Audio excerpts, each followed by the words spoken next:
Hello प्यारे साथियों, नमस्कार। कैसे हैं आप सब लोग? एक बार कमेंट सेक्शन में सारे लोग लिख करके बताएं कि वो सब अच्छे हैं। और जब आप लिख देंगे कि आप सब अच्छे हैं तभी हम लोग आगे की बातें करेंगे, है ना? तो हम आगे बढ़ेंगे। और आप लोग जानते हैं कि आज हमारा डेमो फर्स्ट है और टारगेट बैच का ये आपका डेमो वन है। और डेमो वन में क्या होगा कि मैं सारी चीज़ें आपको पहले तो ये बता दूं कि हम किस तरह से पढ़ने वाले हैं। ठीक है? तो एक बार तो ये बता दीजिए कि मेरी आवाज़ आप सब लोगों के लिए क्लियर है? एकदम से मेरी आवाज़ क्लियर है आप सब लोगों के लिए?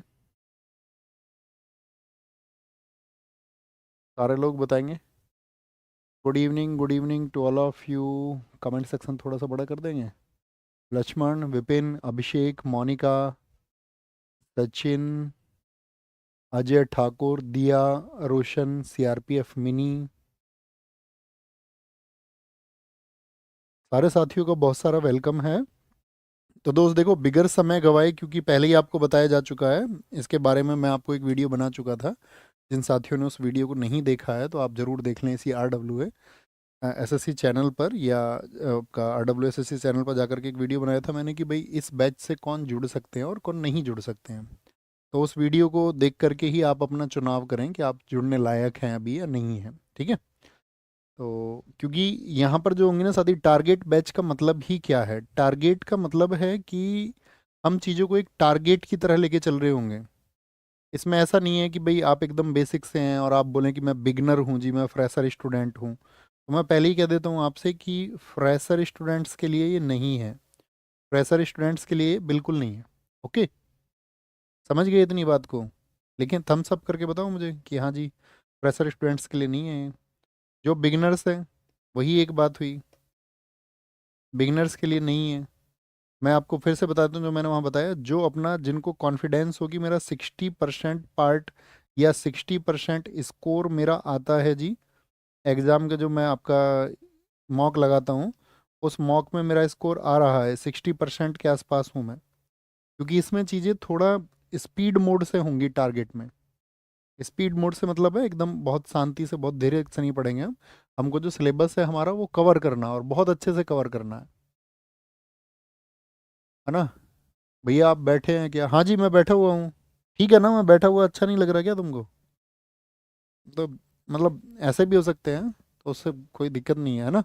वो मतलब तालियां बजाओ तुम, देखो ये जादू है एक। तो जादू करने के लिए शुरू है सब, अच्छे से पढ़ने के लिए शुरू है। मैं आपको बता दूं हम इसमें दो पार्ट करेंगे इस टाइम पर। सबसे पहले हम स्टैटिक जीके को पढ़ेंगे, और स्टैटिक जीके को पढ़ने के बाद में फिर हम इसके बाद में आपका इसमें आपको हिस्ट्री पढ़ाएंगे। ठीक है? हिस्ट्री। तो स्टैटिक जीके आप ऐसे मान लीजिए कि हमको ये 22 क्लासेस में कंप्लीट करना है, कंप्लीट इतनी क्लासेस में। और हिस्ट्री जो है आपका वो हमको लगभग मतलब इतनी ही क्लासेस समझ लो, 20 क्लासेस में हमको पूरा पढ़ना है। ठीक है? तो अगर हम ये कहें कि जहाँ पर चीज़ें समझाने की होंगी वहाँ पर चीज़ें आपको समझाएंगे। मेरा राइटिंग क्लियर है ना? एक बार थम्स अप करके बताइए। जो मैं लिख रहा हूँ वो आप सब लोगों के लिए विजिबल है ना? आसानी से समझ पा रहे हैं? तो फिर हम उसको शुरू करते हैं। ओके? करें शुरू? एक बार परमिशन दे दीजिए, और पहले ही बता देते हैं आपको, ये 3 डेज तो होगा आपका अभी। 3 डेज तो यहाँ पर होगा यूट्यूब पे। तो उससे आपको आइडिया लग जाएगा कि भी हम चीज़ों को कैसे प्रोसीड करने वाले हैं, कैसे हम चीज़ों को आगे पढ़ने वाले हैं। और उसके बाद में आफ्टर 3 डेज ये चला जाएगा आपका एप्लीकेशन पे। एप्लीकेशन पे तो जो मैं कम से कम ये कहूँगा कि जो इस वाली कंडीशन के लिए तैयार हैं 60% के लिए, 60% कंडीशन के लिए, वही इसमें आगे एनरोल करें और इस बार अपने सिलेक्शन को श्योर करें। तो आप सब लोग परमिशन दें और फिर हम शुरू करते हैं। मैं आपको सिलेबस दिखा देता हूँ। स्टैटिक जीके में आप अपने टॉपिक देखिए, कौन कौन से टॉपिक हम पढ़ने वाले हैं यहाँ पर स्टैटिक जीके में। तो हमारा पहला टॉपिक होगा classical dance. Classical dance and classical dance artist, इसको हम दो क्लासेस में करेंगे। फर्स्ट क्लास में हम करेंगे आपका क्लासिकल डांस, दूसरी क्लास में हम करेंगे आपका classical dance artist. UNESCO site and Ramsar site, ये सारा हमको आपका थर्ड क्लास में कवर करना है। थर्ड क्लास हमारी इसकी होगी, और उतना ही फिक्स क्लास होगा जितना मैं आपको बता रहा हूँ। जितना भी फेस्टिवल एंड सेलिब्रेशंस हैं, इसको हम कवर करेंगे आपका 4th एंड 5th क्लास में। फोक डांस हम 6th एंड 7th क्लास में कवर करेंगे अपना। और जितना भी हमारा म्यूजिकल इंस्ट्रूमेंट्स है ये आपका, इसको हम कवर करेंगे आपका 8th 9th क्लास में। क्योंकि बुक्स एंड ऑथर्स एक बहुत बड़ा टॉपिक हो जाता है, और बहुत बड़ा टॉपिक हो जाता है तो इसका मतलब है ये हमारा होगा 10th 11th एंड 12th में। इसमें मैं फ़िल्टर करूँगा कुछ बुक्स जो बहुत इंपॉर्टेंट होंगे आपके एग्ज़ाम पॉइंट ऑफ व्यू से, एकदम एग्ज़ाम ओरिएंटेड लेके चलेंगे इसको। ओके, आप बस खुद से एक परमिशन करिए कि जब आप इन क्लासेस में जुड़े हुए हैं तो आपका फोकस सिर्फ क्लासेस पे होगा, या जो बातें मैं कर रहा हूँ सिर्फ उन बातों पर होगा, तो आप अपने सिलेक्शन को अचीव कर पाएंगे। अदरवाइज अगर आपका ध्यान किन्हीं और बातों में है तो फिर आपको कोई और रास्ता अपना लेना चाहिए, फिर आपको उन फेक प्रोमिस की तरफ जाना चाहिए। 13 14 15 क्लासेस में हम इसको पढ़ेंगे आपका, है ना, 3 क्लासेस में स्पोर्ट को।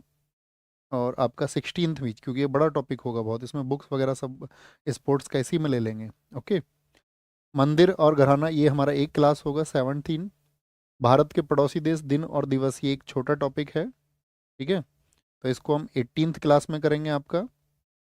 नेशनल पार्क आपका हम इसको 19th क्लास में करेंगे, 19th क्लास में। जितने भी ऑर्गेनाइजेशंस हैं क्या उसमें हमको महत्वपूर्ण पढ़ना है, 20th क्लास में करेंगे हम आपका। एंड 21 अवार्ड इसमें कर लेंगे, और मिसलेनियस में कुछ इंपॉर्टेंट होगा तो 22 क्लासेस का प्रोग्राम मैंने आपको बता दिया है। एक बार थम्स अप करके बताएंगे कि आप लोगों को प्रोग्राम समझ में आया कि किस तरह से हम प्रोसीड करने वाले हैं अपनी क्लासेस को। सारे लोग बताएं एक बार, तभी हम आगे बढ़ेंगे। ठीक है ठीक है ठीक है जी, प्रोसीड कर सकते हैं, प्रोसीड कर सकते हैं। ओके ओके ओके, ठीक है, तो भाई साहब शुरू करते हैं आज पहली क्लास का। हमारा फर्स्ट क्लास आप लोगों को अब आइडिया रहेगा ना। और दूसरी चीज़ हम आपको बता देते हैं, जो साथी आपका इसमें ये रहेगा, कुछ ये सोचेंगे जी पीडीएफ हमको कैसे मिलेगा, तो पीडीएफ एक तो आपको एप्लीकेशन में मिलेगा, ठीक है, एप्लीकेशन में मिलेगा।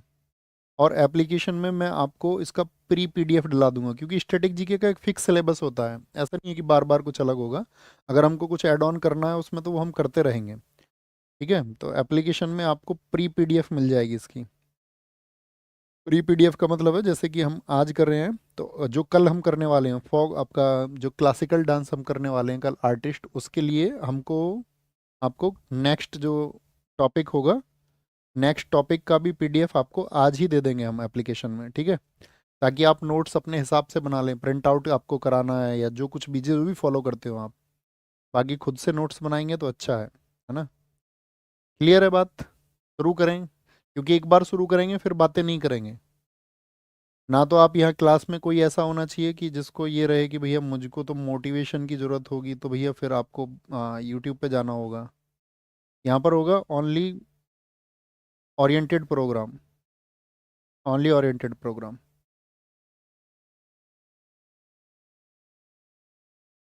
ठीक है, क्या ज़रूरी है सिर्फ वो, तो उसके लिए जो तैयार हो वही इस पे आगे बढ़ना। रिजल्ट्स की बात रही, अगर आप फोकस करके पढ़ेंगे तो रिजल्ट्स बेमिसाल होंगे, बेमिसाल, ये मेरा आपसे प्रॉमिस है। ओके, तो मैं शुरू करने जा रहा हूँ इसको। ओके, तो पहले मेरा आपसे टॉपिक का इंट्रोडक्शन हम कर चुके हैं। हम इसको शुरू करेंगे शास्त्रीय नृत्य विधाएं से। इसको हम बोलते हैं आपका क्लासिकल डांस, क्लासिकल डांस। और क्लासिकल डांस से मतलब क्या होता है, जब हम किसी चीज़ को शास्त्रीय कह रहे हैं तो इस बात का क्या मतलब है। तो शास्त्रीय कहने का मतलब है साथी कि जो चीज़ें हमारे शास्त्रों में बताई गई हैं, और शास्त्र हम कहते हैं अपना प्राचीन पुस्तकों को, प्राचीन पुस्तकों को। तो कौन सी प्राचीन पुस्तक है जिसमें शास्त्रीय नृत्य विधा को बताया गया है। तो शास्त्रीय नृत्य के बारे में जानकारी भरत मुनि के नाट्य शास्त्र में मिलती है। यानी नाट्य शास्त्र जो बुक है वो आपका किसके द्वारा रिटन है, भरत मुनि के द्वारा, भरत मुनि ने उसको लिखा है। और आप लोग हिस्ट्री में पढ़ते होंगे कि हमारे यहाँ पर 4 वेद हैं, लेकिन जब हम आपका नृत्य विधा की बात करते हैं तो वहाँ उस सेक्टर में इसको 5वां वेद माना जाता है, 5th वेदास। तो किसको माना जाता है 5th वेदास, 5th वेदास माना जाता है आपका नाट्य शास्त्र को, ठीक है। नाट्य शास्त्र जो बुक है आपका वो संस्कृत में लिखा है। किस लैंग्वेज में लिखा है, वो संस्कृत में लिखा है, क्योंकि प्राचीन आप जानते हैं सभी भाषाओं की, जितनी भी लैंग्वेजेस हैं उन सबकी मदर क्या है, वो संस्कृत है। आदि जननी सभी भाषाओं की संस्कृत है। तो प्राचीन पुस्तकें अधिकतर संस्कृत में लिखी जाती थी। स्टैटिक जीके में आप देखोगे कई बार प्राचीन पुस्तकों के नाम लिख के पूछ लेगा आपसे कि किस भाषा में लिखी थी। शास्त्रीय नृत्यों की कुल संख्या 8 है। कितने क्लासिकल डांस हैं, फटाफट से बोले? 8 हैं। किसके अनुसार? जो हमारी कल्चरल मिनिस्ट्री है वो कहती है कि 9 है। और जो आपका संगीत नाटक अकादमी है, जो SNA है, SNA कहता है कि 8 है। तो एग्जाम में क्वेश्चन आएगा 9 क्लिक करके आना है कि 8, 8 क्लिक करके आना है एग्जाम में। एग्जाम में, क्योंकि जो संगीत नाटक अकादमी कहेगा शास्त्रीय रूप से वह चीज ज्यादा सही है क्लासिकली। संस्कृति मंत्रालय मानता है 9, लेकिन एग्जाम में 9 नहीं लिख के आना। तो संस्कृति जो कल्चरल मिनिस्ट्री अगर वो कह रहा है कि 9, तो नाइन्थ कौन सा होगा? तो नाइन्थ होगा छऊ। नाइन्थ कौन सा होगा? वो होगा छऊ। ठीक है। जो आपका SNA है वो कब स्टैब्लिश हुआ था? SNA स्टैब्लिश हुआ था आपका 28 जनवरी 1953। कहाँ पर? दिल्ली में। दिल्ली में। ठीक है। तो क्या क्वेश्चन मैंने आपको बताया, जरा फटाफट से बताएं। भाई डांस तो, नाचना तो सबको आता होगा। डांस अगर हम ये बात कर दें कि भैया यूपी में कौन सा डांस होता है, तो हम बोल देंगे रासलीला होता है। आप बोल दोगे भैया पंजाब में क्या होता है? पंजाब में गिद्दा होता है। पंजाब में गिद्दा होता है। हम आपसे बोल दें कि भैया हर स्टेट में अलग अलग डांस होता है। लेकिन क्लासिकल डांस का मतलब क्या होता है? क्लासिकल डांस का मतलब है कि जो सब जगह एक जैसे होंगे।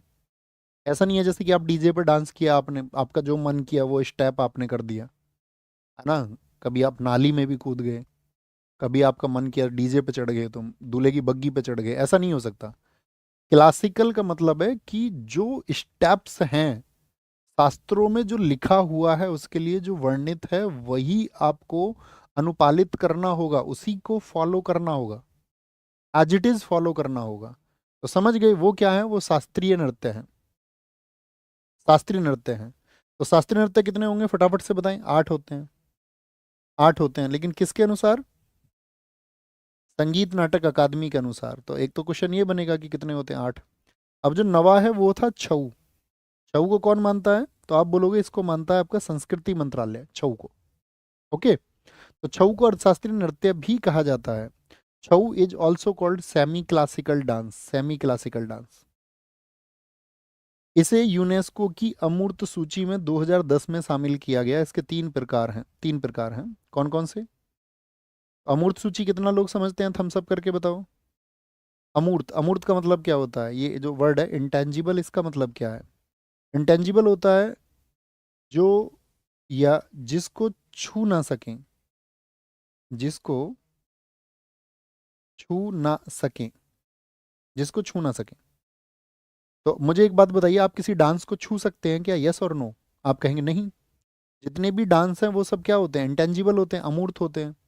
तो अगर हम आपको एक दिन पढ़ाएंगे अमूर्त में, अमूर्त जो है आपके इंटेंजिबल कल्चरल हेरिटेज बोलते हैं इनको, ICH। इंटेंजिबल कल्चरल हेरिटेज है कितना? टोटल 15। जैसे 15 है आपका गरबा। तो गरबा डांस को आप टच कर सकते हैं क्या? आप कहोगे नहीं टच कर सकते हैं। तो इसीलिए ये आपका छऊ अमूर्त में भी है।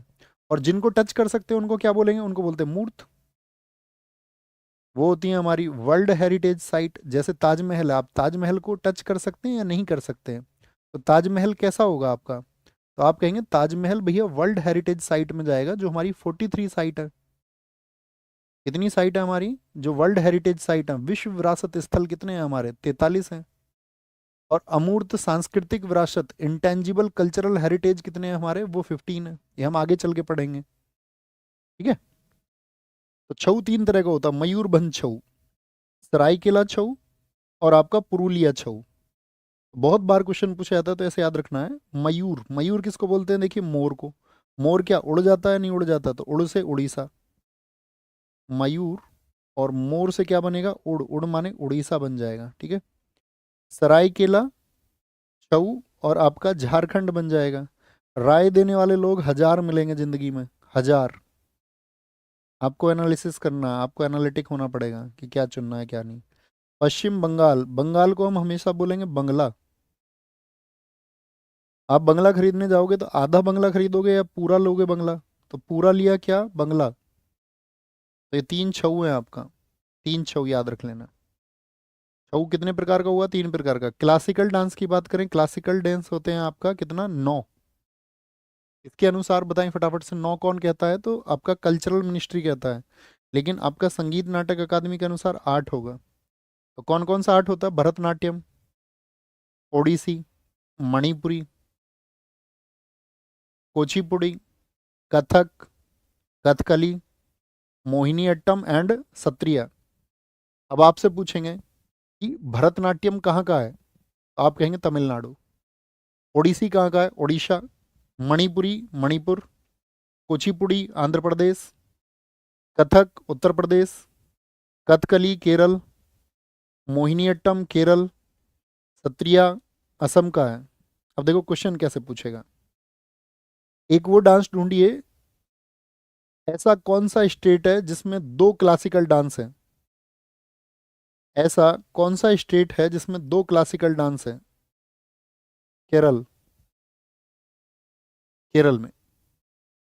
ओके, तो ये याद रखना है, सबसे इंपॉर्टेंट। अभी बताएंगे सारी चीजें। सबसे पुराना कौन सा है? तो वो भरतनाट्यम है। कितना पुराना है? 2000 ईयर्स पुराना है। 2000 ईयर्स पुराना। कितना पुराना है? 2000 वर्ष पुराना है। ओडिसी कॉमन सेंस ओडिशा का है। मणिपुरी मणिपुर का है। कुचिपुड़ी, देखो कच्चीपुड़ी कौन खाएगा? जिसको आंखों से दिखता वो तो खाने से रहा। तो आंध्र प्रदेश को याद रख लो, अंधा आदमी ही कच्चीपुड़ी खा सकता है। कथक थकता नहीं है उत्तर प्रदेश का आदमी। ठीक है, डायलॉग देता रहता है कुछ ना कुछ। कथकली, जहां कहीं पर भी आपको पूरी स्टैटिक जीके में कली और अट्टम दिखेगा तो हम उसको लिंकअप करेंगे केरल से। इससे लिंकअप करेंगे केरल से। सत्रिया, सत्रिया आपका है आसाम का। भरतनाट्यम, इसको याद रख लो, भरत किससे मिले थे? भगवान श्री राम से उनका मिलन हुआ था, नहीं हुआ था मिलन? तो भरतनाट्यम तमिलनाडु। Tamil Nadu, got it? बताओ एक बार फटाफट से, इतना समझ में आया अभी तक की बात में? हमने बताया भरतनाट्यम सबसे पुराना है और सत्रिया सबसे नया है। सबसे नया, सबसे नया मतलब है कि ये सन 2000 में जुड़ा था, लेकिन ये 500 वर्ष पुराना है। 500 ईयर्स ओल्ड है। छऊ को हम आपको बता चुके हैं 3 जगह। वेस्ट बंगाल, बताओ वेस्ट बंगाल में कौन सा छऊ होता है? पुरुलिया। पुरुलिया छऊ होता है। झारखंड में कौन सा होता है? सरायकेला होता है, सरायकेला। और उड़ीसा में कौन सा होता है? मयूरभंज। मयूरभंज होता है। क्लियर है? अब ध्यान से देखिए, वापस आइए इधर। तमिलनाडु पे आइए। तमिलनाडु, तमिलनाडु भारत में किस डायरेक्शन में है? साउथ की नॉर्थ? तमिलनाडु साउथ स्टेट है। उड़ीसा भारत में अगर आप मैप को देखोगे साउथ ईस्ट में है। मणिपुर आपका नॉर्थ ईस्ट में उत्तर पूर्व भारत में है।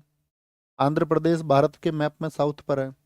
उत्तर प्रदेश नॉर्थ में है। केरला साउथ में है। केरला साउथ में है। असम किधर है? नॉर्थ ईस्ट में है। 8 की बात करनी है हमको। मुझे बताओ ऐसे कितने क्लासिकल डांस हैं जो साउथ में हैं, या ऐसे कितने क्लासिकल डांस हैं जिनका रिलेशन साउथ से है? गिनिए। 1, 2, 3 और 4। तो कितने हैं साउथ से? तो आप कहोगे टोटल क्लासिकल डांस में, डांस जितने भी हैं उनमें से 4 ऐसे हैं जो साउथ में होते हैं। आपसे पूछेगा नॉर्थ में कौन सा क्लासिकल डांस है जिसका रिलेशन इंडिया में नॉर्थ से है, क्योंकि नॉर्थ में मुगल्स आए थे तो मुगलों की परंपरा से जुड़ा हुआ है कथक। तो नॉर्थ में आपका एक है, एक है। अगर हम आपसे पूछें नॉर्थ ईस्ट में कितने हैं, तो मणिपुर और आपका असम नॉर्थ ईस्ट में है आपका 2, और एक बचा ओडिसी साउथ ईस्ट से। हम सब करके बताएं, बात क्लियर है? इमेज बनाए एक बार माइंड में, एक बार इमेज बनाए माइंड में सारे दोस्त एक बार।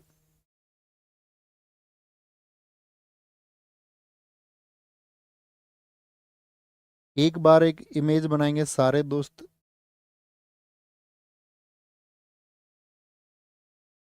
सारों का इमेज बनना चाहिए, एक बताओ भी फटाफट से।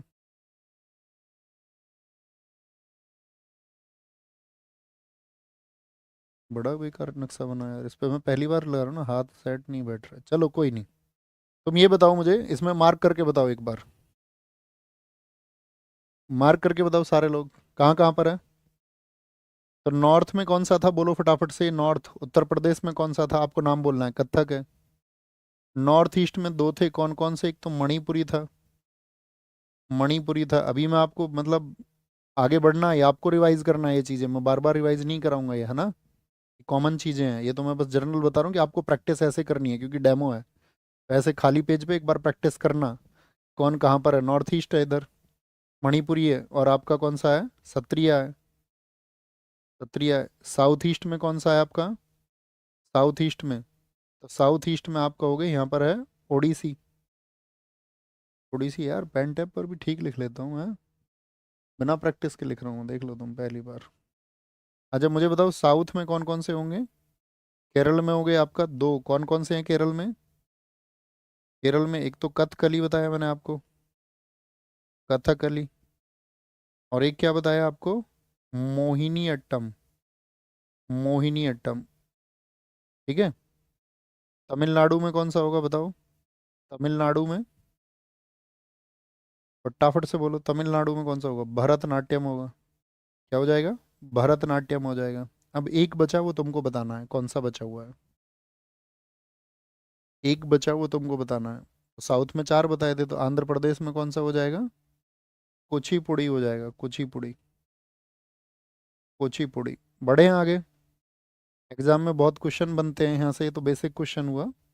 अब इन सबका ऑपरेशन करते हैं एक एक करके, है ना, फटाफट से। अब बताओ मुझे, भरतनाट्यम कहाँ का था। भरतनाट्यम कहाँ पर मैंने आपको बताया था, ये भरतनाट्यम। टैब तो बदतमीज है यार।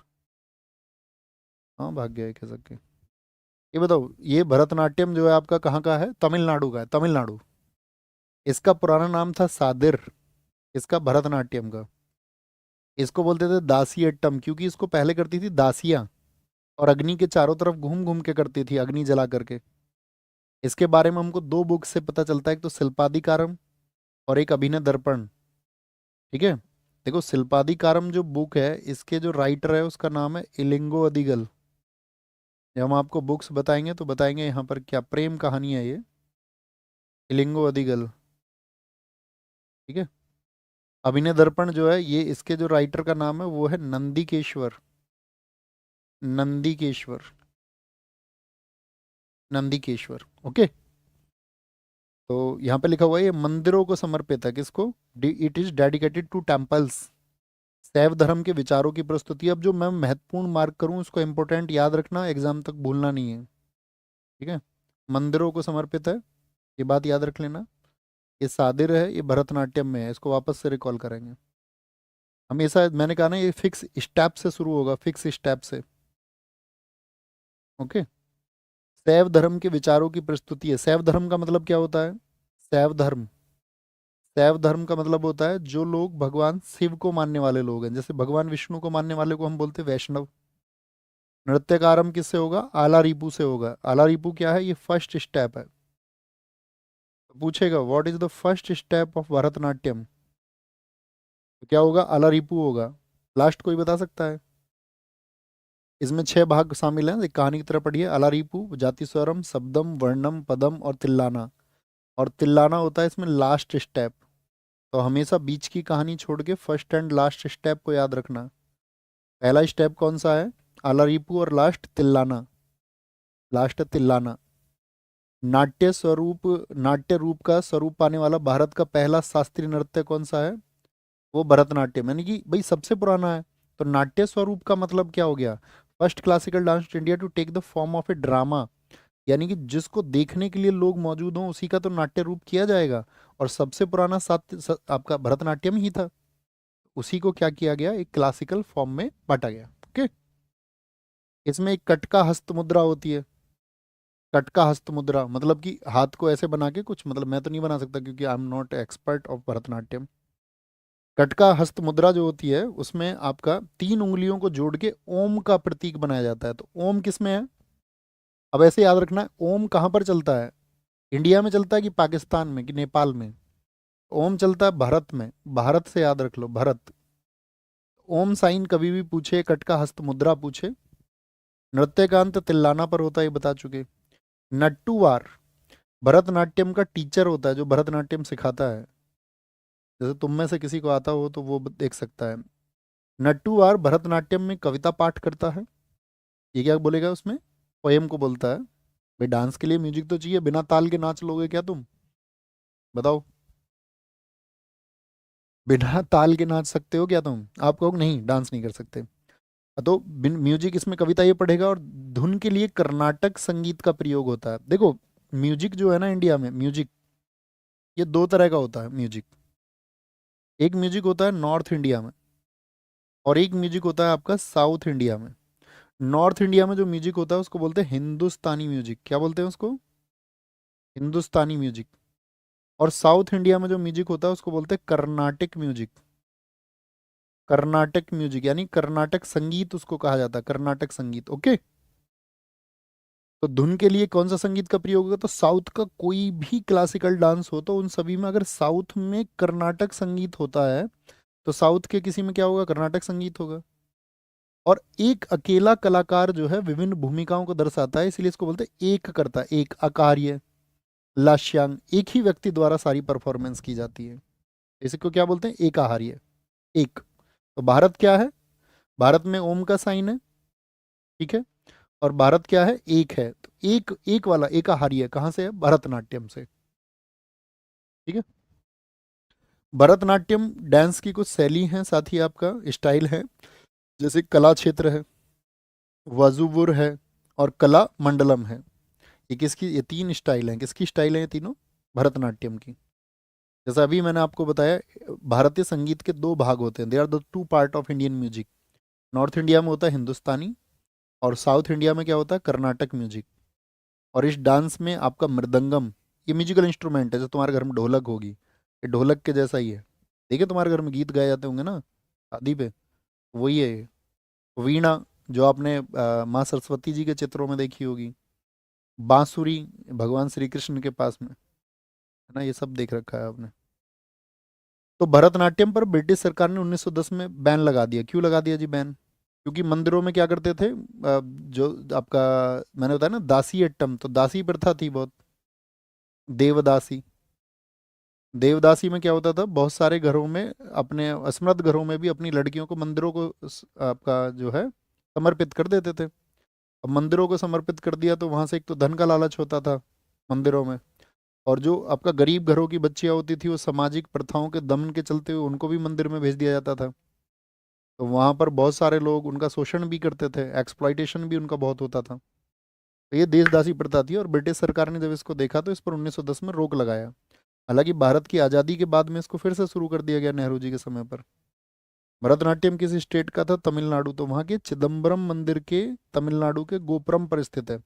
गोपुरम का मतलब है मंदिर का जो स्ट्रक्चर है, ठीक है, उसमें ऊपर की तरफ जो भाग है, तो वहाँ गोपुरम पर ये स्थित है चिदम्बरम आपका मंदिर के। कौन? भरतनाट्यम।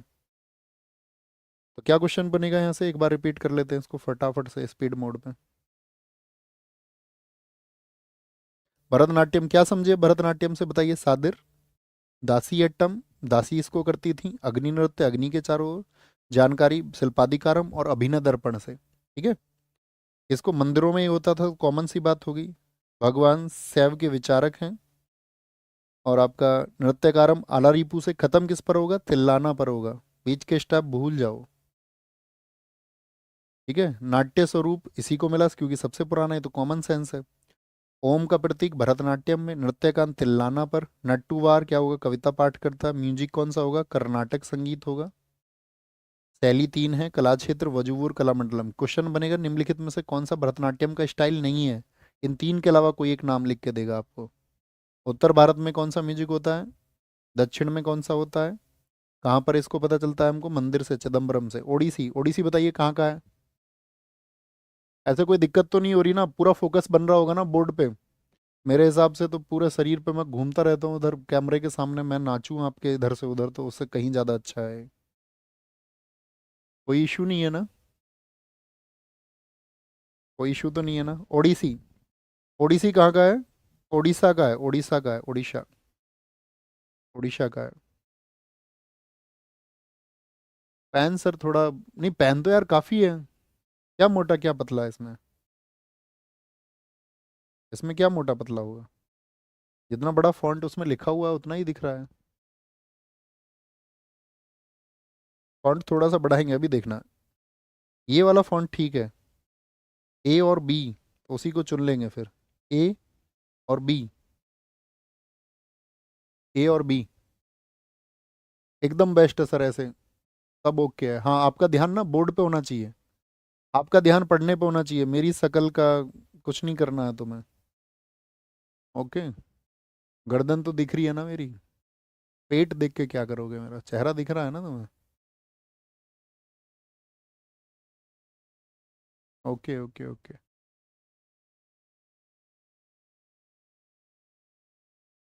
ठीक है, कीर्ति चौधरी एकदम अच्छा, बहुत बढ़िया।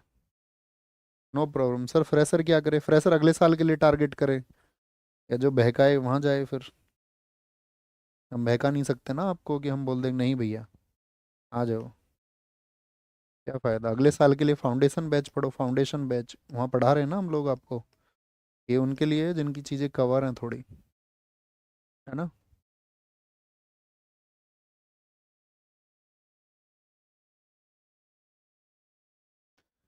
ओडिसी, ओडिसी गुरु पंकज चरण दास को ओडिसी नृत्य का जनक कहते हैं। जनक, देखो जरूरी नहीं है हर डांस का जनक हो, कुछ शास्त्रों में ऐसे ही वर्णित थे तो उससे आए तो उनको बोलेंगे, फिर बाकी कहाँ से आए।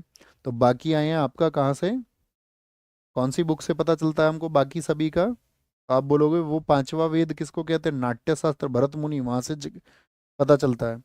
तो गुरु पंकज चरण दास को ओडिसी नृत्य का जनक कहा जाता है। तो यहाँ पे देखो एक वर्ड पकड़ना कल तक के लिए, चरण। अब आप पक्षी हैं कि इंसान है, तो इंसान को तो अपने चरणों से, पैरों से ही उड़ान भरनी पड़ती है। ओके। तो जितने भी चरण नाम के व्यक्ति होंगे वो सब ओडिसी से रिलेट करते हैं। ठीक है, काली चरण हो चाहे आपका केलू चरण हो, चाहे जिनमें चरण आ गया, ये भगवान कृष्ण से संबंधित है। मुझे बताओ जरा फटाफट से कि जो भरतनाट्यम था वो किससे संबंधित था। अगर आप फोकस से पढ़ रहे थे तो तुरंत बता दोगे, और इधर उधर की बातों में लगोगे तो कुछ नहीं है, कुछ हासिल नहीं होगा। भरतनाट्यम किससे था, शैव से संबंधित था, शैव से। यह नृत्य शैली भगवान जगन्नाथ की पूजा यात्रा से संबंधित है, क्योंकि उड़ीसा में ही होती है ना भगवान जगन्नाथ की पूजा यात्रा, ये हम आपको फेस्टिवल्स में बताएंगे। यह त्रिभंग मुद्रा में कहा जाता है, त्रिभंग मुद्रा में। मतलब हर डांस की अपनी स्टाइल है। ये जो यहाँ पे खड़ी हुई हैं दीदी, इनको ये त्रिभंग मुद्रा में डांस कर रही हैं। जयंतिका एक आई, उन्होंने कहा नहीं त्रिभंग नहीं, पांच भागी है, ये कभी नहीं पूछा जाएगा। तो ओडिसी गुरु पंकज चरण दास, ठीक है, पंकज चरण दास। इसको कई जगह ओडिसी की जगह आप जानते हैं डैको कहीं कहीं रह कह दिया जाता है, तो ओरिली कह देते हैं, ओरिली। इसकी शुरुआत मंगलाचरण से। और भरतनाट्यम की शुरुआत कहाँ से हुई थी, आला रिपू से। उसका अंत हुआ था तिल्लाना पर, और इसका अंत होगा मोक्ष पर। इस पर, मोक्ष पर इसका अंत होता है। मंगलाचरण में पृथ्वी माता को पुष्प अर्पित किए जाते हैं, यानी कि उनको फ्लावर्स देते हैं। और मोक्ष पे एक स्टेप होता है थारिजम, थारिजम, ठीक है। पखावज अक्षरों का प्रयोग, पखावज भी ढोलक की तरह ही होता है साथी, ढोलक की तरह। पखावज अक्षरों का प्रयोग इस नृत्य को समाप्त करने के लिए किया जाता है। इस नृत्य के जो एग्जाम्पल है वो उदयगिरी और खंडगिरी की केव्स से मिलते हैं। ये केव्स कहाँ पर हैं, उड़ीसा में। एसएससी बहुत बार पूछता है कि ये कहाँ पर है आपका, उदयगिरी और खंडगिरी की। जैसे बाघ गुफाएं में आपसे पूछूं, है ना, मैं आपको ये कराऊंगा स्टैटिक जी के में, सारे गुफा वगैरह सब, हिल स्टेशन वगैरह सब, ये हम विविध में पढ़ेंगे, विविध में। ठीक है बॉस, घबराना नहीं है। मुख्यतः महरियों द्वारा किया जाने वाला नृत्य है। महारियों वहाँ की कम्युनिटी है, ठीक है। उड़ीसा में कौन करता है इसको, महारी करते हैं, महरी। नृत्यांगनाएं शरीर से जटिल ज्यामितीय पैटर्न बनाती हैं। तो ज्यामितीय पैटर्न को क्या बोलते हैं, सचल मूर्ति। जो त्रिभंग मुद्रा भी होता है, या पांच पांच तरह का भी होता है। यह नृत्य जल तत्व का प्रतीक है, जल। तो इसको माना गया है आपका किसका, वाटर एलिमेंट का साइन, जल तत्व का। ये बहुत इंपॉर्टेंट है, कई बार पूछ लेता है। जैसे उसमें आपका भरतनाट्यम में कौन सा एलिमेंट है आपका, अग्नि तत्व है, वहां पर कौन सा है, भरतनाट्यम में तत्व कौन सा था, एलिमेंट कौन सा था, अग्नि था। और यहाँ पर है जल तत्व, ठीक है। तो देखने योग्य है इसमें तीन चार पांच बातें ही हैं ओडिसी में जो आपको याद रखनी है। इसके फादर साहब पंकज चरण दास भगवान कृष्ण से संबंधित है, ये हमको आगे चल के याद हो ही जाएगा कि जगन्नाथ पूजा आपका उड़ीसा में होती है। ओरिलीस को कहा जाता है, इसकी शुरुआत मंगलाचरण से होती है और अंत मोक्ष पर होता है। ठीक है। ये पूछ ले से आपका जो अर्थ को, आपका जो फ्लावर्स आपका डिवोट किया जाते हैं तो वो कौन से टाइप होता है, तो मंगलाचरण होता है। इसके बारे में जानकारी कहाँ से, उदयगिरी खंडगिरी की गुफाओं से। दोनों क्लियर हैं, थम्स अप करके बताएं। दोनों क्लियर हैं, क्योंकि देखो ऐसा होगा ना, मैं आपको चीज़ें डिलीवर करूंगा और इसके बाद में एक रिवीजन आपको लगा के आना है। और रिवीजन के लिए आपको मिलेगा Saturday and Sunday. Saturday Sunday में एक रिवीजन करा लो, और पीडीएफ आपको सारा दे ही देंगे ताकि आपका एफर्ट ना लगे अपनी तरफ से। और बनाओ तो शॉर्ट नोट्स बना लेना। मणिपुरी, ये किससे संबंधित है? मणिपुरी होता कहाँ पर है बताओ, किस डायरेक्शन में है मणिपुरी? साउथ में है, नॉर्थ में है, कि नॉर्थ ईस्ट में है, या नॉर्थ ईस्ट में होता है? तो ये वैष्णव, वैष्णव का मतलब है भगवान विष्णु के जितने भी उपासक हैं, जो उनकी पूजा करने वाले लोग हैं। और भगवान विष्णु के ही तो आपका अवतार है भगवान श्री कृष्ण। इसमें भगवान श्री कृष्ण के बाल्यकाल की कहानियां दर्शाई जाती हैं। कैसे याद रखोगे भगवान श्री कृष्ण के बाल्यकाल की कहानियां किसमें है? तो जब हम बच्चे थे तो हमको मणि की कहानी सुनाई जाती थी, कि एक नाग रहता है, उसके पास में एक मणि है, इच्छाधारी नाग है। वो सुबह सुबह के टाइम आता है, वो उसमें रखता है उस मणि को, इच्छाधारी को। अगर तुम्हें वो मिल गई तो तुम्हारी सारी चीजें पूरी हो जाएंगी, सारी विशेष पूरी हो जाएंगी। सुनिए ऐसी कोई कहानी फर्जी तुमने भी? हमें बहुत फर्जी कहानी सुनाई गई है लोगों के द्वारा।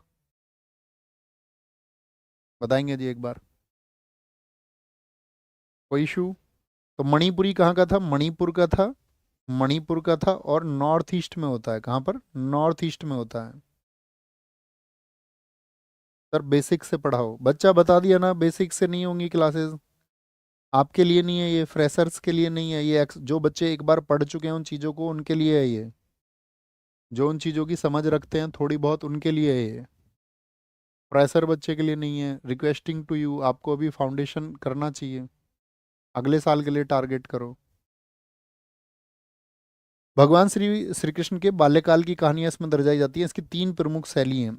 जैसे भरतनाट्यम की भी कितनी शैली थी आपका? तीन प्रमुख शैली थी। वहां पर थी वजूपुर, थी आपका यहाँ पर लाई हरोबा, संकीर्तन, और रासलीला। रासलीला। अब देखो, हम पूरी स्टैटिक जीके में आपको मणि को बोलेंगे डायमंड। मैं आपसे पूछूंगा मणि क्या है, तो आप कहना डायमंड। डायमंड। ठीक है। अब आपसे जैसे पूछे लाई हरोबा का जो रिलेशन है वो किससे है, तो वो मणिपुरी से है।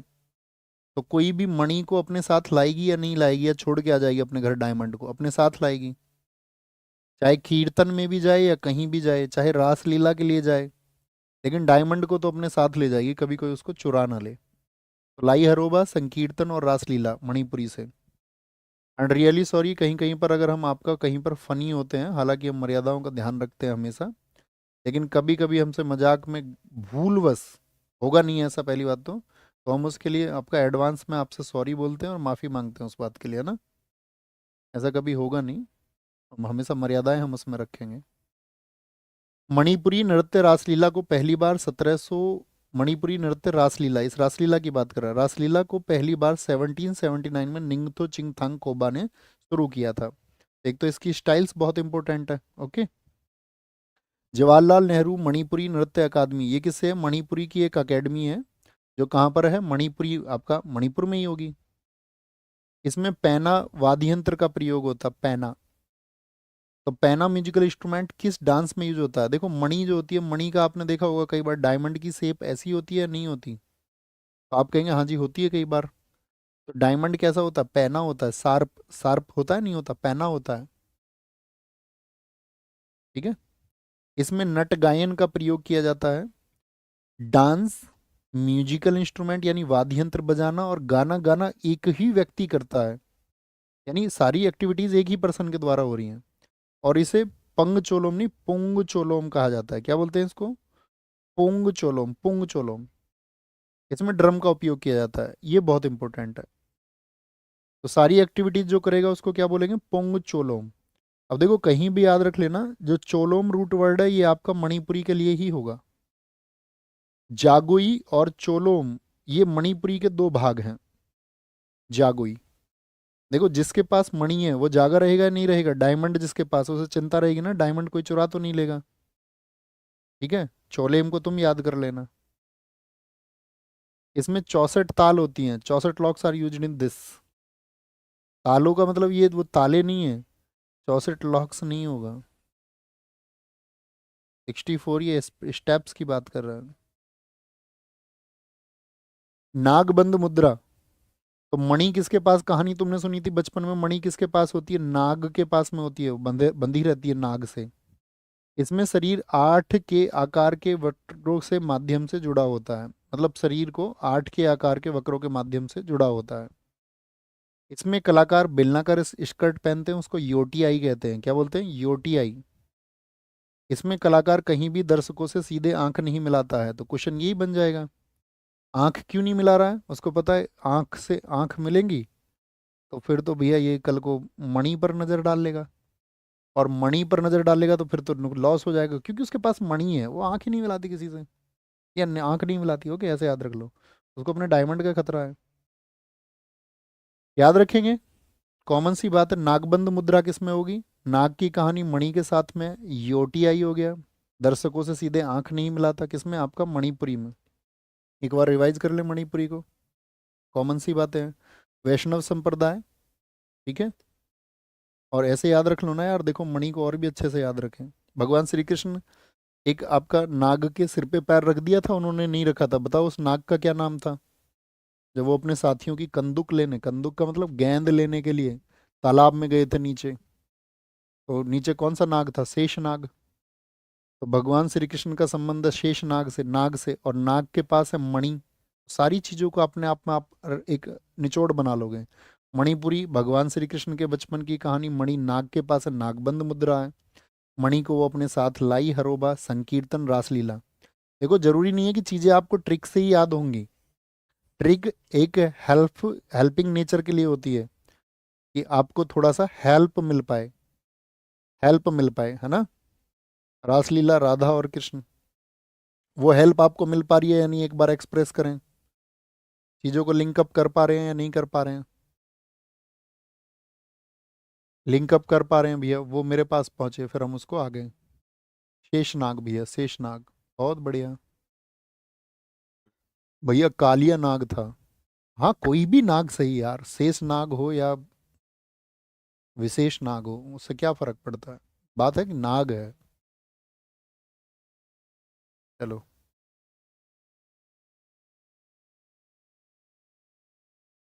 बहुत बढ़िया, बहुत बढ़िया। भैया माता के ऊपर तो सब लोग बोलते हैं, क्या लिख रहे हैं आप, वही की अच्छी बात है, लेकिन सर आपसे उम्मीद करता हूँ आप पिताजी के ऊपर भी एक बुक लॉन्च करोगे, नहीं करेंगे, बताओ। क्या चॉइस है, आप दूसरे दिशा में बात करोगे, यहाँ पर आएंगे कुचिपुड़ी, कुचिपुड़ी बोलो भाई फटाफट से। कुचिपुड़ी, कुचिपुड़ी कहाँ का है बताओ फटाफट से, कुचिपुड़ी, मैंने क्या कहा, कुचिपुड़ी खाएगा अंधा, आंध्र प्रदेश का, आंध्र प्रदेश का, याद है। हाँ जी, कहाँ का है ये, आंध्र प्रदेश।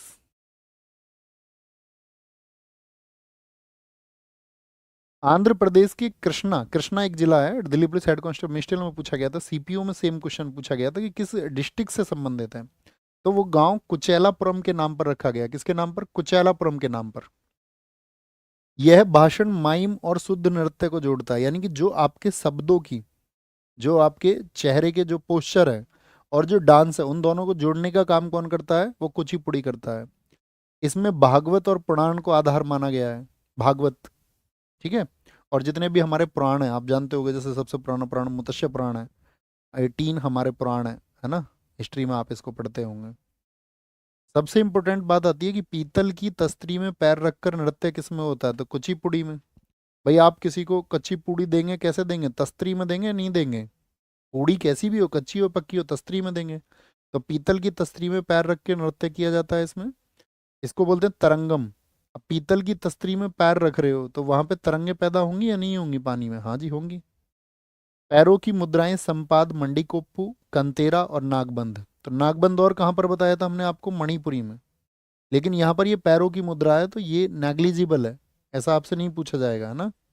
पैरों की मुद्राओं से क्वेश्चन, क्वेश्चन पूछा जाएगा कि तरंगम का संबंध किससे है, तो तरंगम, तस्त्री और कुचिपुड़ी, तीनों को लिंक करके रखिए। कर्नाटक संगीत तो होगा ही होगा, कुचिपुड़ी साउथ का है कि नॉर्थ का है, आप बताइए। सारे लोग बताएं, कुचिपुड़ी आपका नॉर्थ का है कि साउथ का है? सारे लोग आंसर करें। हाँ, कालिया नाग था, ठीक है। कालिया नाग हम इसलिए नाम नहीं ले रहे थे किसी को बुरा लग जाए। इसको किस बात पर बुरा लग जाए, आजकल लोगों का ईगो बड़ा उल्टा सीधा है। बोलो जी, इसमें कर्नाटक संगीत पेश होता है, बहुत बढ़िया, साउथ का है, तो कॉमन सी बात हो गई है। तो वाक, मूक अभिनय और शुद्ध नृत्य के संयोजन को जोड़ने वाला, मैंने बोला ना, वाक, वाक का मतलब क्या होता है, जैसे एक्सप्रेशन होता है, एक्सप्रेशन, स्पीच। या आप चुप भी रह सकते हैं, या आपने आप भी डांस करते होगे, बहुत सारे लोग देखे होंगे तुमने, मुंह खोल के गाना भी गाते हैं और डांस भी करते हैं। बहुत सारे चुप, बस स्टेप पे ध्यान रहता है। तो ये शुद्ध नृत्य के संयोजन को, अभी मैंने बताया ना, माइम को जोड़ता है। यहाँ देखिए, यही तो बात थी, माइम को शुद्ध नृत्य से कौन जोड़ता है? सिद्धेंद्र योगी को कुचिपुड़ी का आदि गुरु माना जाता है, कौन है? योगी जी। योगी जी तो कच्ची पूड़ी खाते हैं, उन्हें तो कोई मतलब भी नहीं है ना, बहुत ज़्यादा सुख सुविधाओं से। सही में? हाँ भैया, सच में, हाँ भैया। सिद्धेंद्र योगी को कुचिपुड़ी का आदि गुरु माना जाता है। इन्होंने भामाकल्पम नाटक की रचना की जो कुचिपुड़ी पर आधारित है। भामाकल्पम,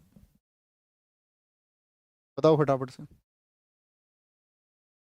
नर्तकों को क्या बोलते हैं यहाँ पर? भागवतालु कहा जाता है, भागवतालु। और ये किस पर आधारित है? भागवत पर ही आधारित है, पुराण पर आधारित है, तो भागवत आलू। तो आलू वर्ड आ गया, आलू। आलू को ही पकड़ लो। कुचिपुड़ी, कच्ची पूड़ी है तो उसमें क्या है, आलू होगा नहीं होगा? हाँ जी, अच्छा, भागवत आलू शब्द का संबंध किससे है? भैया वो कुचिपुड़ी से है। किससे? कुचिपुड़ी से है। 16 कद या पत्ताक्षर, इस नृत्य भाग में शरीर की हरकतें शामिल हैं, 16 कद। ठीक है, शरीर क्या बोलेंगे, नृत्य भाग में शरीर जो आपका मूवमेंट होता है, बॉडी का जो स्टेप्स हैं। कावुत्तम, इसमें व्यापक कलाईबाजी या हवाई करतब शामिल है। करतब, कावुत्तम, एक जैसे वर्ड है। मंडूक शब्दम एक मेंढक की कहानी को कहता है। मंडूक शब्दम किसको कहता है? एक मेंढक की कहानी को कहता है। बहुत इंपॉर्टेंट है, बहुत बार रिपीट हुआ है एग्जाम्स में, एसएससी विशेष रूप से पूछती है। जल चित्र अभी बताया तस्त्री में। इसमें कलाकार अपने पैर के अंगूठे से सतह पर चित्र बनाता, पैर के अंगूठे से। आप भी अपने पैर के अंगूठे को चलाओ, मूवमेंट करिए, कहीं तुम सो तो नहीं गए हो। पुरुष कलाकारों की पोशाक को बगलबंदी कहते हैं। और अभी हमने बताई थी आपको यूटीआई। यूटीआई कहाँ पर थी बताना? मणिपुर में। पुरुष कला क्या बोलोगे, जो आपका मेल आर्टिस्ट होते हैं उनकी जो ड्रेस है उसको बोलते हैं आपका बगलबंदी। तो कुचिपुड़ी, क्या कच्ची पूड़ी कौन बनाती है? बगल में जो बंदी रहती है, बगल में, वही बनाती है कच्ची पूड़ी। बगल वाली का नाम लगा दो सब चीजों पे, है ना।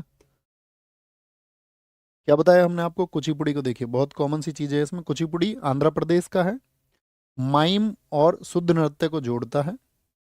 पुराण इसका आधार है, भागवत, और इसीलिए इसके करने वाले को क्या बोलते हैं? भागवतालु। पीतल की तस्तरी में होगा, और यहीं पे क्या बोलेंगे उसको हम? मंडूक नाम से जुड़ा हुआ है, मेंढक नाम से जुड़ा हुआ है।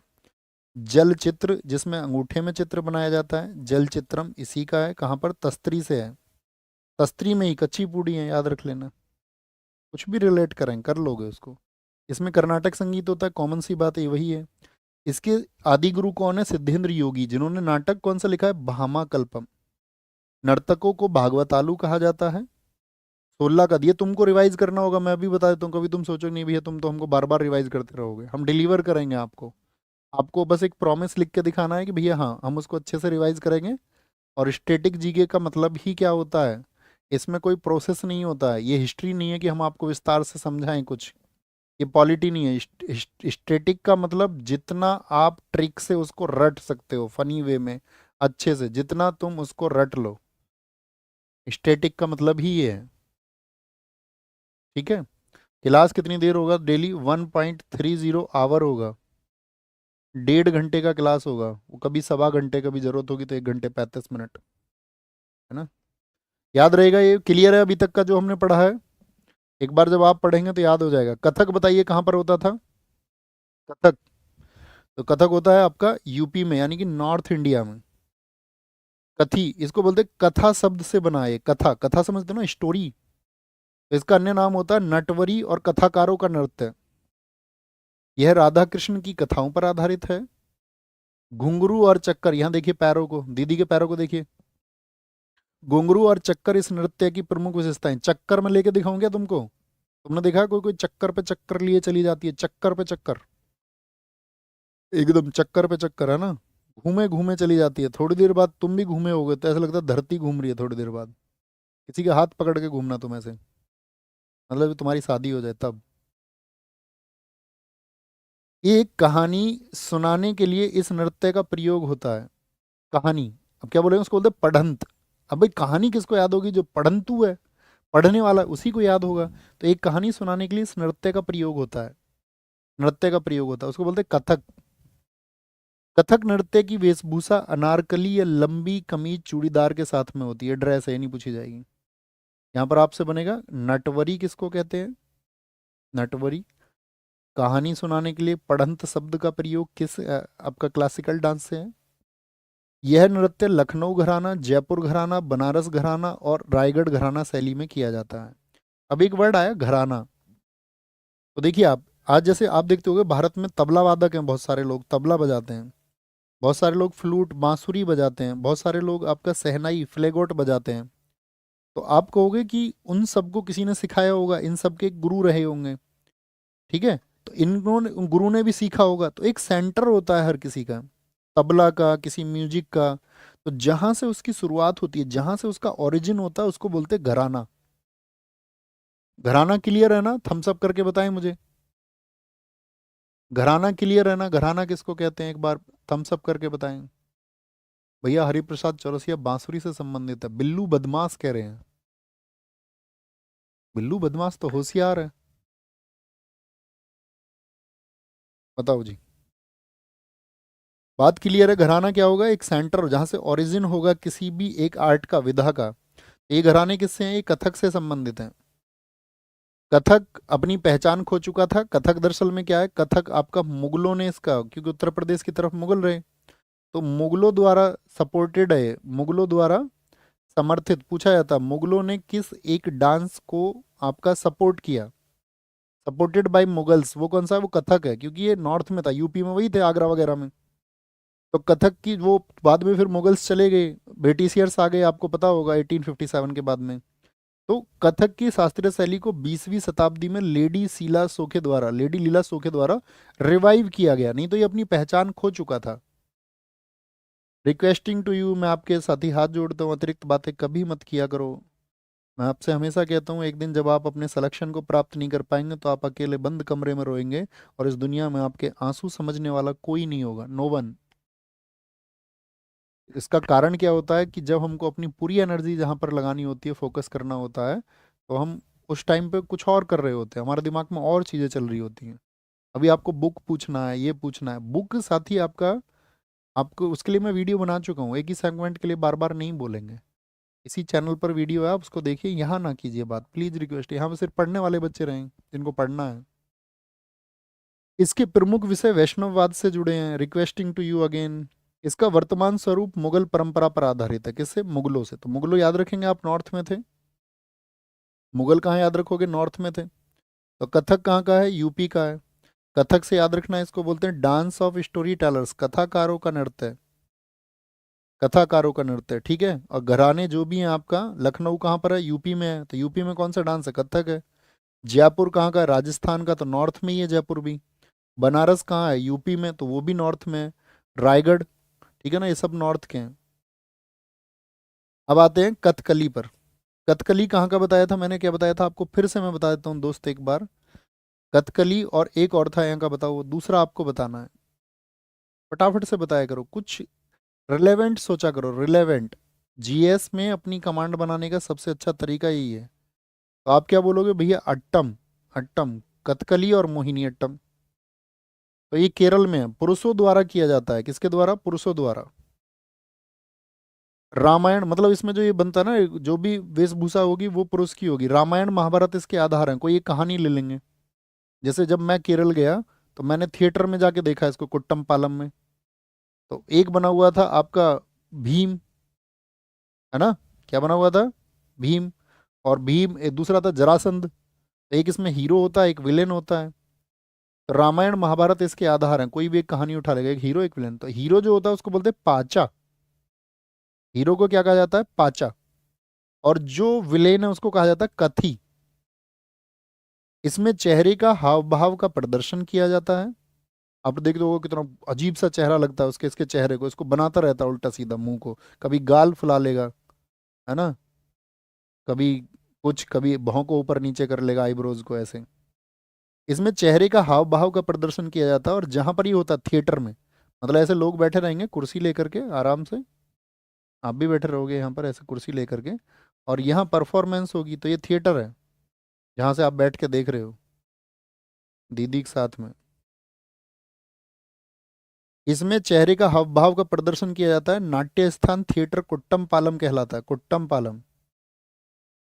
अब देखो ध्यान से देखना, अब कभी आपसे क्वेश्चन पूछेगा कुट्टम पालम, तो डबल, मैंने बताया ना डबल टी किसका पहचान है, पहला प्रेफरेंस किसको दोगे डबल टी में, केरला को। किसको? डबल टी, अट्टम, डबल टी। इन सब चीज़ों की जरूरत पड़ेगी मुझे क्रम से, सारी चीज़ों को मैं लिंकअप करता चला जाऊंगा आगे, आपको सारी चीज़ें एक फ्लो में वापस से इन्हीं चीज़ों को भी याद दिलाएंगे, है ना। इसकी शुरुआत केली कोट्टू ढोल से, तो केली कोट्टू ढोल डबल ट, और केरल के सोपना म्यूजिक का प्रयोग होता है इसमें। क्या होता है? केरल का सपना। कल तो भाई मुझे सपना आया था, सपना। कथकली में 24 मुख्य मुद्रा होती हैं। There are 24 main postures in Kathakali dance. इस तरह क्वेश्चन ना के बराबर बनते हैं, लेकिन इनको मार्क करके रखना। इसमें 3 संगीत वाद्य यंत्र होते हैं, म्यूजिकल इंस्ट्रूमेंट होते हैं, इडक्का, चिंदा और मडालम। कथकली आकाश तत्व का प्रतीक है, आकाश तत्व का। भरतनाट्यम किस तत्व का प्रतीक था बताइए? भरतनाट्यम में कौन सा एलिमेंट था? भरतनाट्यम में कौन सा एलिमेंट था बताइए एक बार, मजा आ जाएगा। आकाश तत्व था कथिल में, ठाकुर वाणी कह रही हैं। वेरी गुड बच्चे, बहुत अच्छा आंसर दिया दीदी आपने। आरू बिश्नोई एकदम से ठीक है। फायर फायर फायर फायर, अग्नि।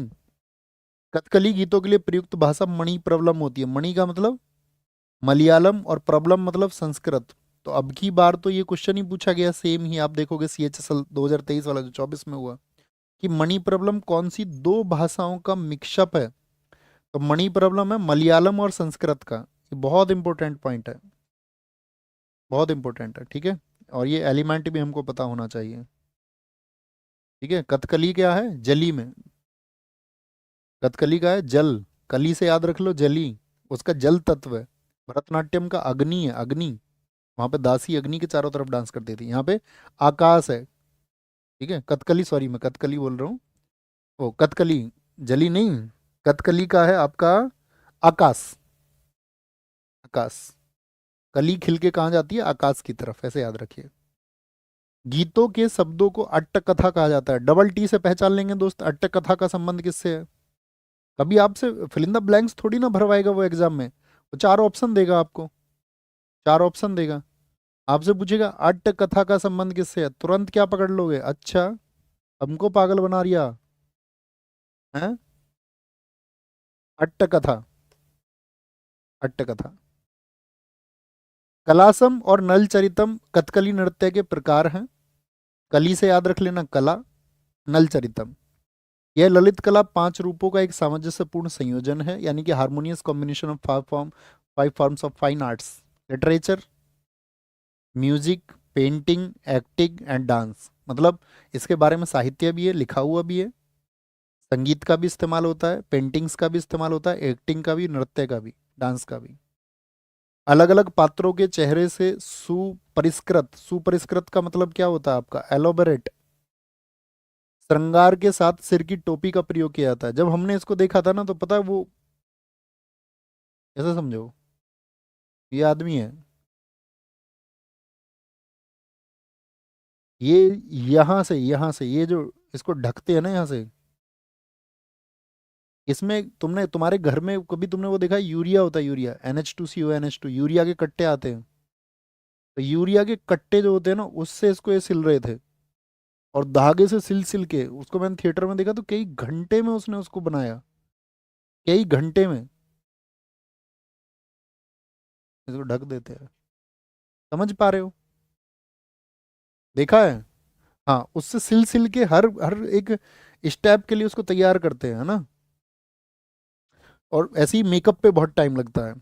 तो चेहरे के सुपरिष्कृत श्रृंगार के साथ सिर की टोपी का उपयोग किया जाता है। श्रृंगार या वेशम 5 प्रकार का होता है। एक तो पाचा हो गया।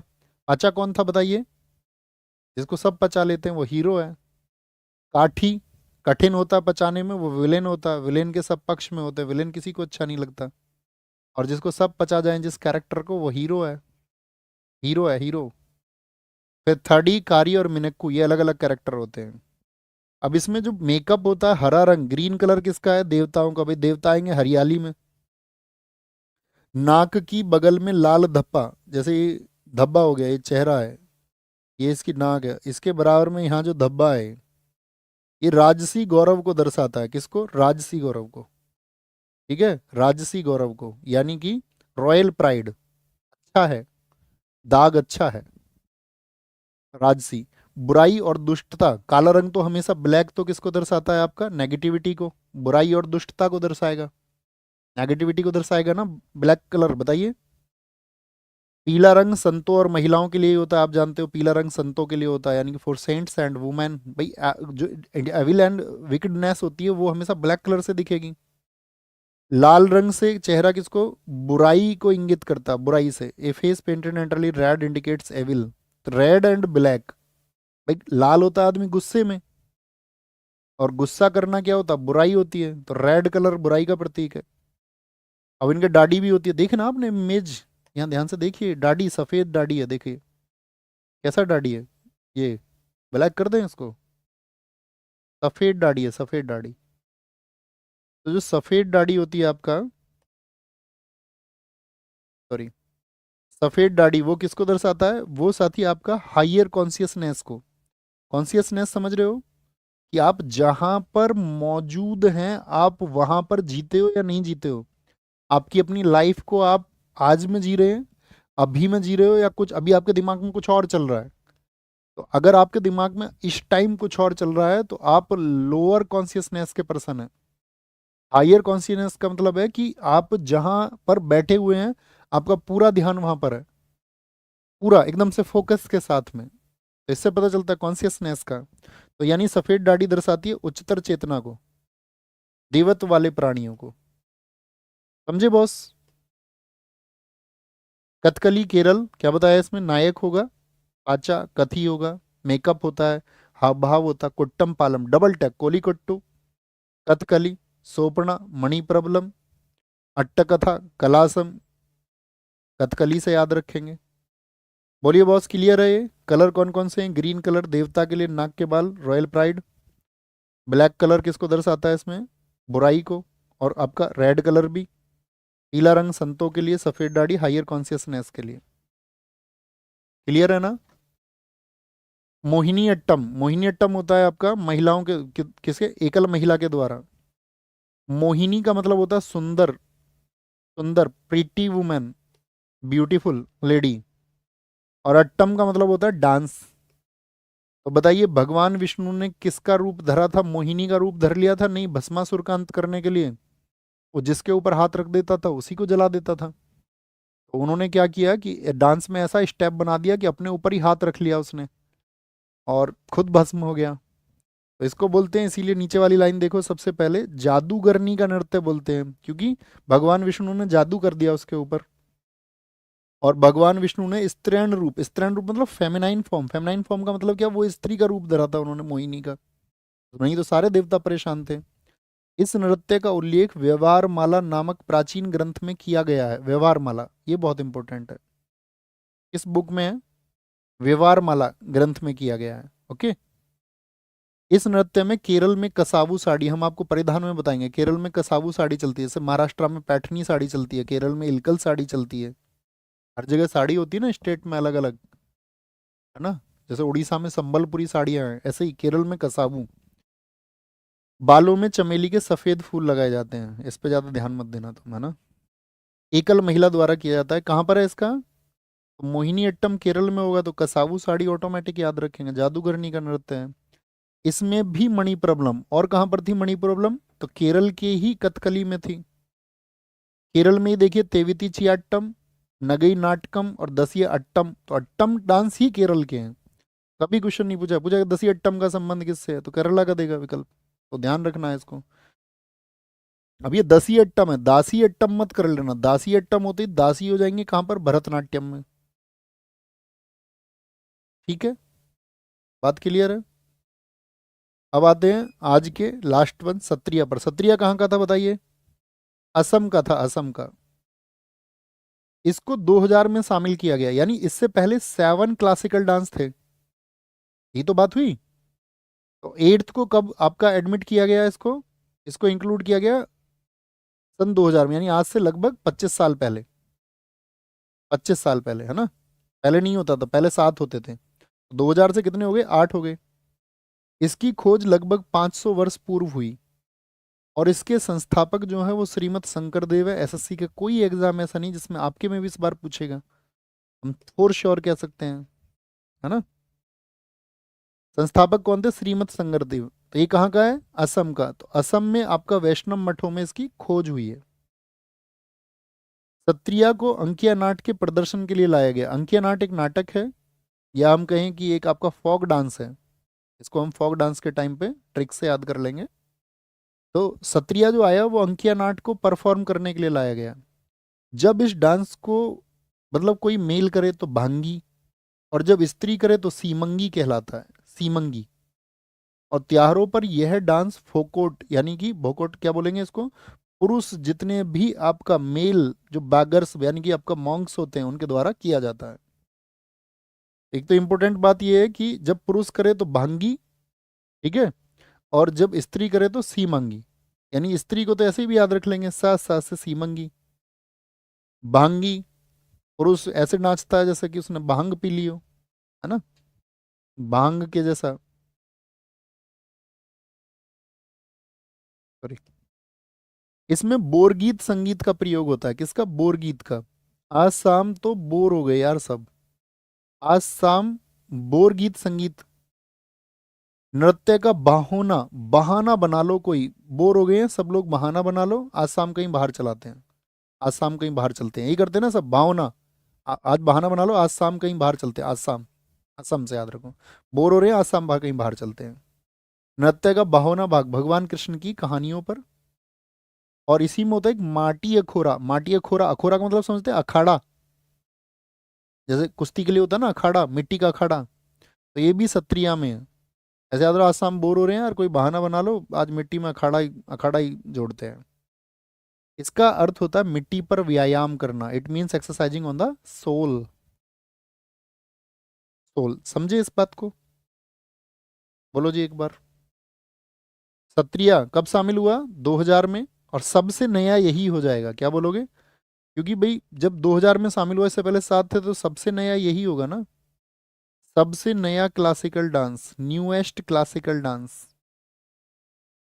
Newest classical dance. बात क्लियर है? बात क्लियर है? सारे लोग बताएं, बात क्लियर हो गई इतनी? कल का हमारा टॉपिक रहेगा क्लासिकल डांस आर्टिस्ट। वहां पर हमको ज़्यादा ट्रिक्स की ज़रूरत होगी, क्योंकि हमको आर्टिस्ट को मैच करना है। उनके नाम हमको मिलाने हैं। लगभग कितने याद करेंगे? कुछ एफर्ट आप लगाएंगे, कुछ एफर्ट मैं लगाऊंगा। ये नेक्स्ट टॉपिक है, पीडीएफ आपको मिल जाएगी, नोट्स आपको मिल जाएंगे, तो आप अपने समय अनुसार उनको बनाते रहना। नेक्स्ट टॉपिक्स मैं आपको बता चुका हूँ, है ना, कि नेक्स्ट टॉपिक होगा, टॉपिक्स नहीं। Okay, bye bye, take care. तो कल के टॉपिक के लिए तैयार रहना, कल पढ़ेंगे, एक नया टॉपिक होगा। उम्मीद करेंगे आपको समझ में आया होगा। आपको एक क्वेश्चन देते हैं जिसका आंसर आपको देना है, देखेंगे कितने लोगों ने ध्यान से इसको पढ़ा था। मुझे बताना, आप लोगों को बताना है, नागबंध मुद्रा का संबंध किस क्लासिकल डांस से है? नागबंध मुद्रा का संबंध किस क्लासिकल डांस से है? नागबंध मुद्रा, ये नागबंध स्टाइल इज रिलेटेड टू किस क्लासिकल डांस से उसका संबंध है, आपको बताना है। ठीक है, अभी नहीं, वीडियो के बाद में आंसर करना है। तो उम्मीद करेंगे कक्षा कैसी लगी, अगर आपने ध्यान दिया होगा, जिन साथियों ने पहले पढ़ रखा होगा। मैं फिर से बता देता हूँ साथी, आप सब लोगों की थोड़ी सी एक्सपर्टीज की ज़रूरत है। अगर आप 60% अपना मॉक में स्कोर कर रहे थे, तभी इसकी तरफ बढ़े आगे। या आज की कक्षा से आपको लगा होगा नहीं स्पीड ठीक है, मैं साथ में चल सकता हूँ, कोई दिक्कत नहीं है, तो ही आप उसमें आगे बढ़ें, और बाकी आप अपने विवेक के साथ में डिसीजन लें। कोई जल्दबाजी की ज़रूरत नहीं है। अगर आप आपकी चीज़ें अभी तैयार नहीं है तो नेक्स्ट ईयर का टारगेट बनाएं। संयम से हमेशा अच्छी चीज़ें मिलती हैं, है ना। अब ये मत सोचना कि मैं जल्दबाजी करके कुछ प्राप्त कर लूँगा, किसी को नहीं होता। समय पे जब आप उसके योग्य हो जाएंगे तो आपको खुद मिलेगा। बाय बाय, टेक केयर, जय हिंद, जय भारत। मिलते हैं साथ ही आपका कल। Take care.